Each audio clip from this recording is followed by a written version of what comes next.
Gabi, sa piling ng mga patay, isang lihim ang mabubunyag.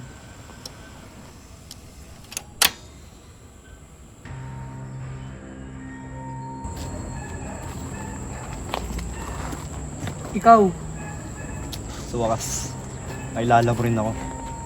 Pero di lang ako si Simon lamang. Ako to, si Ibarra.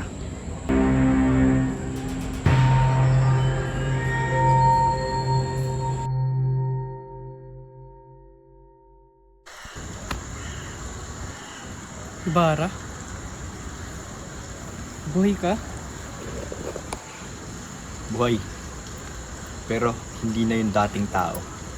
Patay na yung umasa sa reforma. Hindi anong pakay mo.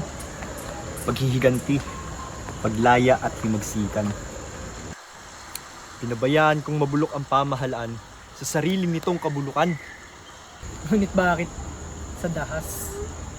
Dahil bingi ang mapaniil sa pakiusap.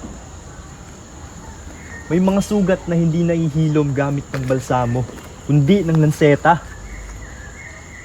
Sa kang hibang, di ako magpapakamatay para sa paghihiganti lamang. Hindi ito paghihiganti lamang, ito ay paghahatol.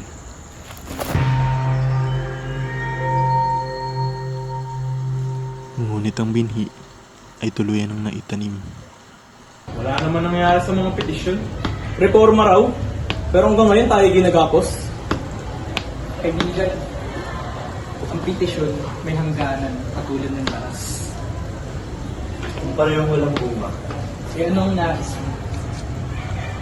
sa mga palasyo may kasakiman, sa mga kumbento may panlilinlang, sa mga lansangan may pagturusa. Anong balak mo? Pag ang bayan ay di magising sa salita, igisingin ng pagsabog. Maraming inosente. Sa bawat revolusyon, may sakripisyo. O mga biktima.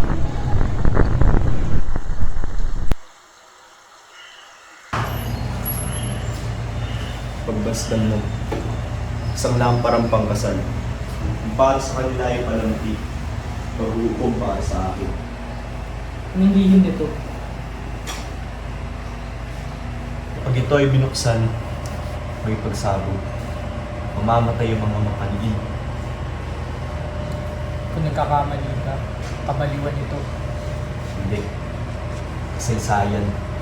Ano pang ilang mga buhay kung marami ang makakalaya? Paano mga inosente? Kung wala tayong gagawin, mas malala.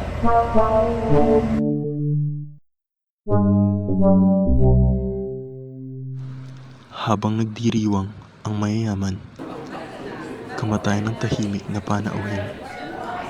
Mabuhay sa bagong kasal!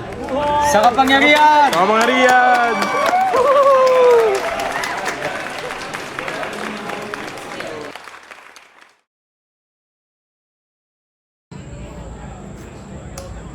Ngayong gabi, Tigil mo! huli na ang lahat.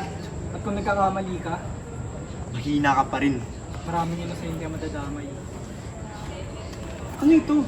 Sa itong patibong, Ang paggawa ng krimen ay hindi maliligtas ang ating bayan.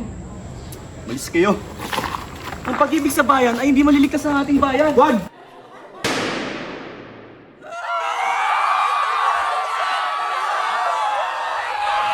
At sa isang iglap, nabigo ang himagsikan.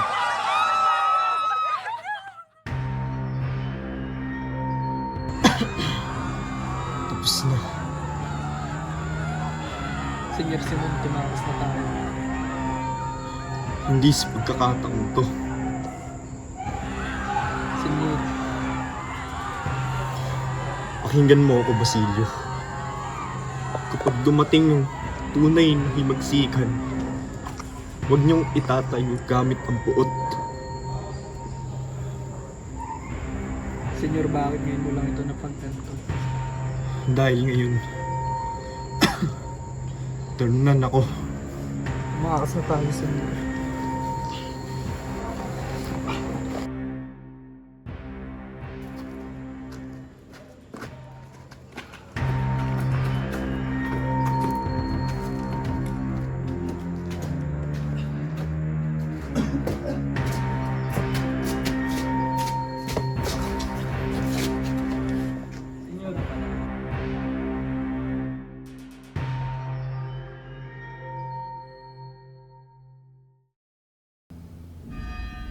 Senyor, Padre, hanap lang po muna ako ng tulong. Anak, Ako ay nabigo bakit mo hinatap ang kalayaan sa dugo? dahil akala ko iyon ang landas. Hindi. Ang puot ay lumilikha lamang ng mga halimaw. Ang krimen ay hindi kailangang mapupunan ng isa pang krimen. Ngunit inibig ko ang bayan. Ngunit sa apoy ng paghiganti, hindi sa apoy ng pag-ibig, Ano pala ang tunay na paglaya?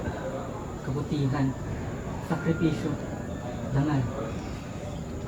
Nasaan ang mga kabataang nag-alay ng dugo upang tugisin ang bayan? Nasaan ang mga pusong wagas? Wala na bang pag-asa? May pag-asa pa. Ngunit hindi sa iyong daan. Maria Clara, bayan ko. Patawad.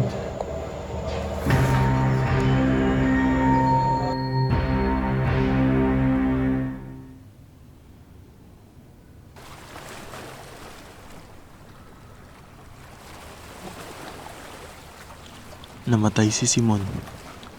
Ngunit hindi ang tanong na, paano palalayain ang bayan?